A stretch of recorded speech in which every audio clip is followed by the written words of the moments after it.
साल 2018 की जनवरी, नेपाल के अक्षम जिले में गौरी बायक नाम की लड़की एक झोपड़ी में मरी हुई पाई गई। कड़ाके की ठंड में वो घर से बाहर एक कच्ची झोपड़ी में सो रही थी और खुद को गर्म रखने के लिए उसने आग जला ली थी। इतनी कम जगह में आग का धुआं जो था वो जानलेवा हो गया और गौरी की दम घुटने से मौत हो गई। लेकिन आखिर इतनी ठंड में गौरी वहां कर क्या रही थी, जबकि उसका घर तो पास में ही था। गौरी के पीरियड्स हो रहे थे और इस वजह से उसके घर वालों ने उसे घर से बाहर एक झोपड़ी में रहने के लिए भेज दिया था। इस प्रथा को नेपाल में छाउपड़ी के नाम से जाना जाता है। अभी अभी नेपाल सरकार ने इसे एक अपराध करार दे दिया है।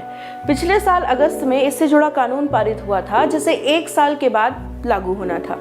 अब ये कानून आखिरकार लागू हो गया है और इसमें छाउपड़ी की प्रथा को एक अपराध माना गया है। अब अगर कोई भी व्यक्ति या परिवार इस प्रथा के तहत अपने घर की औरतों या लड़कियों को घर से निकालेगा तो उस पर 3000 के करीब का जुर्माना और 3 महीने की जेल होगी। क्या है छाउपड़ी की प्रथा? नेपाल के पश्चिमी हिस्सों में हिंदू आबादी काफी ज्यादा है। उस इलाके में छाउपड़ी की प्रथा काफी चलती है। इस प्रथा में जिन औरतों या लड़कियों को पीरियड्स हो रहे होते हैं, उनको घर से निकालकर किसी झोपड़ी में रहने के लिए भेज दिया जाता है। इस प्रथा के मुताबिक जिस लड़की की शादी नहीं हुई है वो 6 दिन तक झोपड़ी में रहेगी। जिसकी शादी हो गई है और उसके बेटा बेटी दोनों हैं, वो 5 दिन झोपड़ी में रहेगी। जिसकी सिर्फ बेटियां हैं वो 7 दिन झोपड़ी में रहेगी। यहाँ पर कई घरों पर एक झोपड़ी भी होती है। बारी बारी से हर घर की औरतें या लड़कियां उनका इस्तेमाल करती हैं। कुछ घर ऐसे इलाकों में भी होते हैं जहां इतनी जमीन उपलब्ध नहीं होती कि अलग से झोपड़ी बनाई जा सके। ऐसे में घर के अंदर ही एक अलग थलग कोने में पीरियड से गुजर रही लड़कियों या औरतों को रहने के लिए मजबूर कर दिया जाता है। माहवारी के दौरान औरतें घर के नलके तक इस्तेमाल नहीं कर सकती हैं। सिर्फ यही नहीं, जिनको पीरियड्स आ रहे होते हैं वो घर के अंदर का कोई भी सामान छू नहीं सकती, खाना नहीं बना सकती, किचन में नहीं जा सकती, घर का टॉयलेट इस्तेमाल नहीं कर सकती। लोगों का ये मानना है कि अगर पीरियड वाली औरतें घर के अंदर आ गईं तो उनके जो देवता हैं वो नाराज हो जाएंगे। आखिर क्यों माना जाता है पीरियड्स को इतना बुरा? हिंदू धर्म में कई बातें ऐसी हैं जो पीरियड्स यानी माहवारी को अशुद्ध बताती हैं।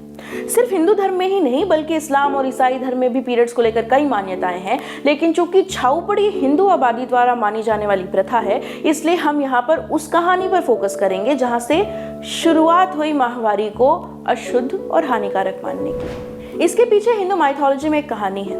देवताओं के जो गुरु थे बृहस्पति, वो देवताओं के राजा इंद्र से नाराज हो गए।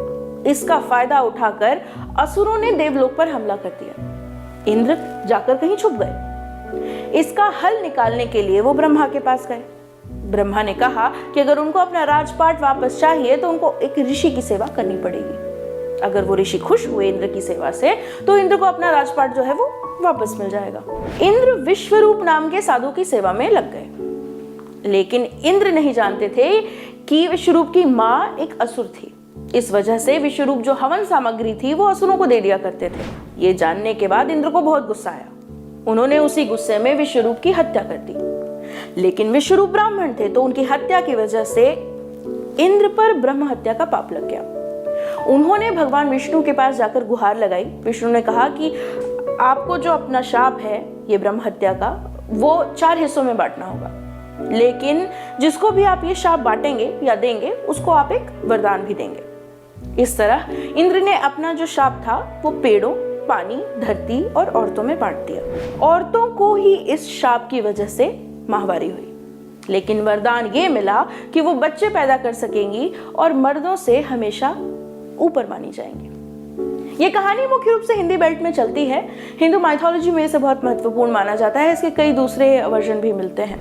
माहवारी को शुद्ध मानने की वजह से औरतों को कई जगह काफी भेदभाव झेलना पड़ता है।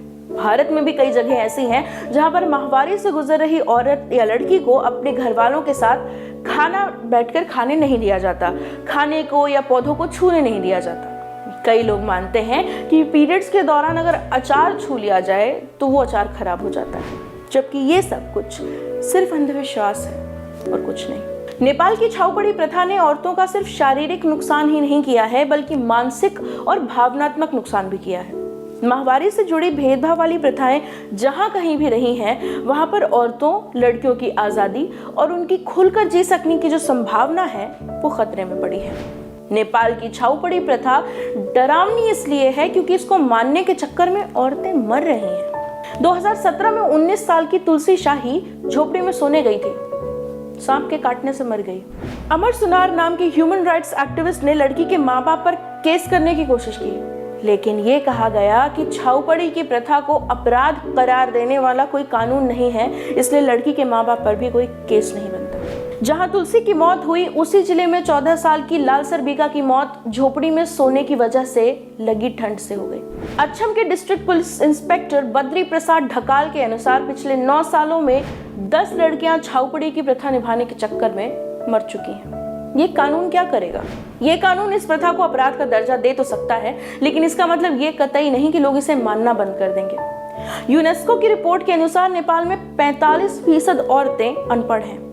बिना शिक्षा के उनको इस प्रथा के नुकसानों के बारे में जानकारी देना भी बहुत मुश्किल है। कुछ लोग ये मानते हैं कि इसे अपराध का दर्जा देने से इस प्रथा को मानने वाले लोगों पर केस करना और उन्हें सजा देना आसान हो जाएगा। वहीं कुछ लोग ये भी मानते हैं कि अब लोग ये मानने से ही इनकार कर देंगे कि वो इस प्रथा को मानते हैं, लेकिन पीठ पीछे ये प्रथा चलती रहेगी। अगर झोपड़ियों में औरतों को जाने से रोका जाएगा तो घर के किसी अंधेरे कोने में रहने पर उनको मजबूर कर दिया जाएगा। छाऊपड़ी असली दिक्कत है या कुछ और? असल दिक्कत छाऊपड़ी से नहीं बल्कि माहवारी को एक गंदी चीज मानने से है। ये ऐसी चीज है जिसमें औरतें खुद के ही शरीर से नफरत करने में इस हद तक जा चुकी हैं कि अब उन्हें इसकी आदत हो गई है। उनको अगर कोई कहता है कि माहवारी में कुछ करने या ना करने से फलाना ढिमकाना देवता नाराज हो जाते हैं, तो वो आंख बंद करके इसे मान लेती हैं। माहवारी से जुड़े अंधविश्वासों को दूर करने की अगर कोई कोशिश भी करता है तो औरतें खुद उससे इनकार कर देती हैं। जो नहीं मानती उन पर समाज से बाहर निकाल दिए जाने का डर बना रहता है।